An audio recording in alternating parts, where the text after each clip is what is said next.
Hey guys, I wanted to get on and make the next video for our book, Developing the Leaders Around You. We've already talked about chapter 1, and I made that video while I was in Phoenix at convention. And so I've read through chapter 2, which was very, very, very full of good information. So I wanted to just take plenty of time to go through it and decide what I wanted to talk to you guys about, and then I really hope that you'll chime in on the thread with what you found really valuable. But since we're not that far into the book, I do hope that anyone who hasn't grabbed a copy yet will go ahead and grab it. I really, really think there are a lot of professional development books out there, and it's really important that you're learning and growing, but I really do think that this concept in particular is what's going to make or break your business. If you're deciding to do this business and if you've cast a large vision for this to get to the top of the company, because a lot of us who want to do that are already really natural leaders. I know that's been the case for me. And I find myself wanting to lead and wanting to inspire, but where it's going to make or break your business is, can those people that you find for your team inspire leadership? Can they bring out the highest potential in the people that they find for their team? That is where your business is either going to take off or die off. So we have to get good at that. We have to get good at helping other people grow as leaders and maximizing their potential. So I really think that if you're thinking about what book to get and you don't know, I really would encourage you to get this one. So let's just work our way through chapter 2, because like I said, this is a huge chapter, so important. One of the first concepts it talks about is that a leader's toughest challenge is to create a climate for potential leaders. So this is a really interesting concept, because a lot of the time you get a team leader who they have some people on their team, and they basically the book says you need to be more like a thermostat than a thermometer. And you get these people who are more like thermometers, and they look around at their team and they're just like, oh, my team isn't very motivated, or they're not, sharing about the products, or they're not passionate, or they don't really, they don't stay consistent or whatever. And you've got these people that are great at looking around and saying, man, this is the situation. But what they need to be doing is being a change agent in the situation. They are creating a climate where those leaders and potential leaders are able to more fully reach their potential. And so the chapter talks about things that we can do to create that climate. We don't just have to sit around and observe. We can actually bring about the growth. So that is the job of a leader. It says we have to be able to be active. We have to generate activity that's productive, not just active, but productive. We have to encourage, create, and command changes within our organization.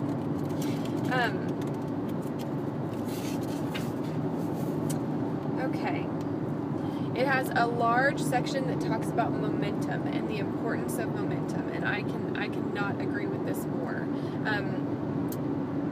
Consistent accomplishment creates momentum. Many times, momentum is the only difference between a winning positive growth climate and a losing negative growth climate. Leaders cannot afford to overlook the importance of momentum. So I hope that you, as a new leader, are thinking about that concept. I cannot afford to overlook the importance of momentum. That means when I have someone new on my team, they have just decided to take the plunge, they're as excited as they're probably ever going to be about trying these products, about getting started, about their potential results, about the people in their life who they can help. And so you have to embrace and empower them right from the front, right from the beginning, not just as new ambassadors and new sellers, but as new team leaders. You can't afford to overlook the importance of generating momentum. Now, I thought this was really interesting. It says that a really simple example is that water boils at 212 degrees, but at 211 degrees, it's still just hot water. 1 extra degree, an increase of less than 0.5%, can make the difference between a pot of languishing liquid and a bubbling cauldron of power. 1 degree can create a full head of steam, enough power to move a train weighing tons. That 1 degree is usually momentum. So I thought that was a really interesting section. To maximize the value of momentum, leaders must 1. Develop appreciation for it early, 2. Know the key ingredients of it immediately, and 3. Pour resources into it always. So, pouring resources into momentum, maximizing the effort that you put forth to keep momentum strong. That's really important. They talked about how it's interesting how agencies will try to hire people away from other companies because they're really successful. And typically it's not just because those agents are successful, it's because they have a work environment that is really good climate for success. So, in other words, for a flower to blossom, you need the right soil, not just the right seed. Hang on, I'm going to tell my kid to be quiet. We're still making the video. Don't talk. Okay, Elsa, thank you for being quiet. Okay, so another really important thing in this chapter is modeling. We have a certain style of leadership that is very successful in Plexus, and everybody's talents are different, but leadership is the key ingredient. And so you cannot inspire that if you're not doing it. If our growth stops, if my growth stops as an ambassador and as a leader, then my ability to lead will stop right along with it. My personality, my methodology, nothing can substitute for personal growth. I cannot model what I do not possess. So if you're reading this book, you're on the right track, because if you're not growing personally, then there's no way for you to model and no way for you to lead and grow your team. A really important section that I want to spend some time especially asking you guys to think about is you need to think about each potential future leader on your team. A winner is not always found, a winner is made. So the people who come to your team, who come to you about Plexus, may have really strong potential to get the word out about Plexus to a lot more people than they would as a customer. They may have really strong potential as an ambassador, and people don't always know that up front. So you as a leader have to identify that potential in them and cultivate it. You have to Okay, so you have to find what you believe is that person's greatest asset as a leader, and then give 101% encouragement in that area. This is interesting. People often associate great achievement with a number of things: luck, timing, circumstance, natural talent. The secret to a person's success often appears to be an elusive quality. I know I've heard that some. I've had people tell me, well, you have a really strong network already, you had a lot of Facebook friends, or, you know, this, that, and the other, you have a, you know, you like to write, or whatever the case may be. But it is conclusive after numerous reports and research that determination and desire, not natural talent, are what lead to extraordinary success.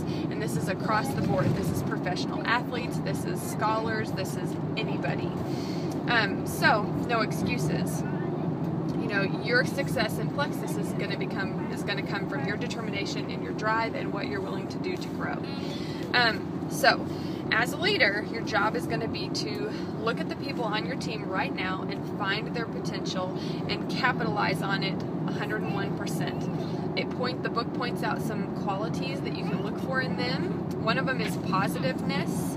That is the ability to work with and see people in a positive way. If someone on your team has that and you recognize that and start to cultivate that, then that's where their area of leadership is going to be the strongest. And I'm going to list off some of the other things to start looking for in the people in your team and cultivate.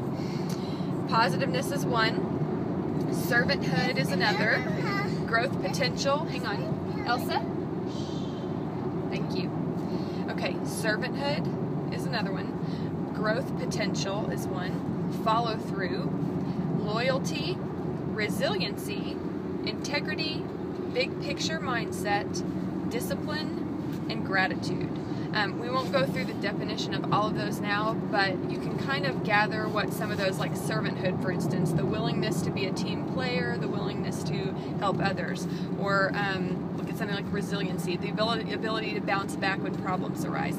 All these things are going to make for a great leader within this business. And so you need to look at the people on your team now and start to point out to them what their strengths are and really, really, really help them maximize those strengths.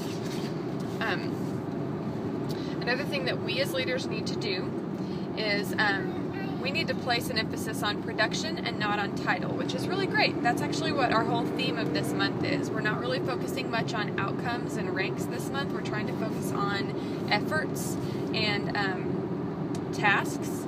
And the reason for that is because when it comes down to it, titles are worth very little. A person who stands on his position will never have influence beyond his or her job description.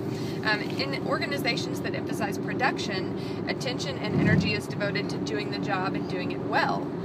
The team atmosphere, there's a team atmosphere. Accomplishing the mission is the goal, and that's the kind of climate where leaders emerge, as opposed to accomplishing a certain rank or accomplishing a certain title. That's where the mission starts to fall through the cracks. So we must look at the potential leaders around us and ask, what does this person need in order to grow? And then, as we examine potential leaders and determine what they each need, we need to keep in mind these areas for growth opportunities. First off, we need to expose the potential leader to people successful in the field.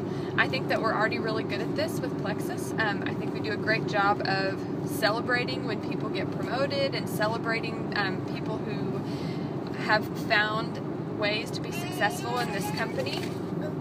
I think the company itself does a great job rewarding people for success. So I think this is good, but don't ever be afraid to, in other words, expose the people on your team to other people doing great. Another great way to do this is sharing about our team calls, sharing training videos, training calls, all those things to help them learn from people who are successful.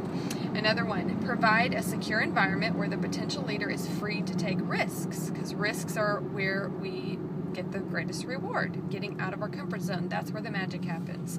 We as leaders have to create an environment where that is something people are encouraged to do. Provide the potential leader with an experienced mentor. That's going to be you. So, and if it's not you, if you're not experienced in a certain area where they struggle, then you can always call in your upline or call in somebody in your upline. Have a 3-way call, have a Zoom chat, just a Facebook thread. Another thing, opportunities for growth would be provide the leader with the tools and resources that they need. That's something we do through our team pages on Facebook by sending them welcome emails. We try to do that, but if you're not doing that, there's a lot of resources you can be giving them. And then spend the time and money to train the potential leader in his or her area of need. So you need to be willing to invest, not just time, but time and money. So be willing to invest in training that person. It will come back to you 100-fold. It's so important to lead with vision. You're not managing, you're leading with vision. Some leaders forget to cast vision because they get caught up in managing. So we need to be sure, especially when you get your own team page going and you're trying to think of answering questions all the time or answering Facebook message emails, or it's just very easy to slip into management mode. So one thing I've done is when I'm setting my monthly goals, I have an order of importance. So I get 2 hours or so a day of productive time. And I try to be sure that the number one thing I do is post something compelling on my personal page that gets the word out about what Plexus does, like maybe a testimony or something. That's my first priority. I don't answer emails before I've done that. My second priority is usually customer service and making sure my customers, auto shipments are where they want them to be and so on. So I don't ever want that to slip through the cracks. I do that second every day. And then on down the line. So I try to make sure that I'm not falling into management mode. This says managers are maintainers. They tend to rely on systems and controls. Leaders are innovators and creators who rely on people. So that's really, really key. That's what the first chapter talked about so much, is that people are the magic factor. People are able to grow, adjust, and adapt.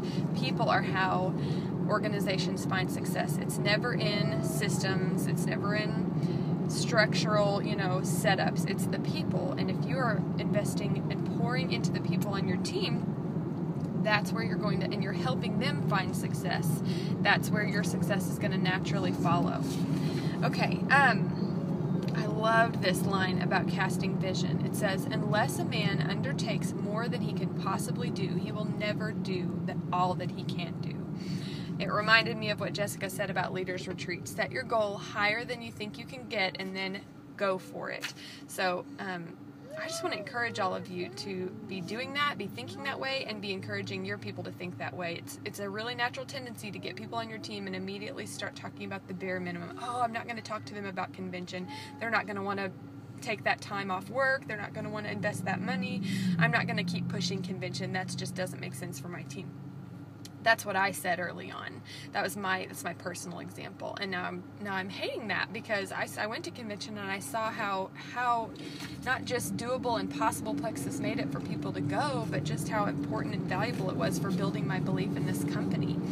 So undertake more than you possibly can do, or you'll never do all that you can. And always have that mindset when new people come into your team. Don't assume that they don't want this. Don't assume that they want to keep their vision small. Assume that if they knew about it, they would want everything Plexus has to offer. And they can always turn it down, but you don't turn it down for them. I already told you it said most winners are made, not found. So that's your job as the leader, is to help make that winner. Let's see. I think that goes through most of what I wanted to highlight. This is a good section. Questions on commitment to personal growth. Ask yourself, do I have a game plan for personal growth? Am I the leader of that plan? Am I willing to change to keep growing, even if it means giving up my current position if I am not experiencing growth? Is my life an example for others to follow? And am I willing to pay the price to become a leader? Sarah Marble talked about this at convention. You all know Sarah Marble. A lot of you know who Sarah Marble is. She took, I think, 7 months to go silver in this company, and I'm not sure what all held her back up to that point, but it was a long, long time. From there, she really had caught the vision, and she catapulted to Emerald about like 7 or 9 months later. But then between Emerald and Sapphire, it was a long journey, over a year, just to go that one rank. And she said at convention this year that it's because she had some serious personal growth that she needed to do. So she had to ask herself, do I have a game plan for personal growth? Am I the leader of that plan? And am I willing to change what I'm doing in order to experience growth? Am I an example that others can follow? And am I willing to pay the price to become a great leader? A lack of commitment on the part of a leader makes it difficult for potential leaders around him to be developed.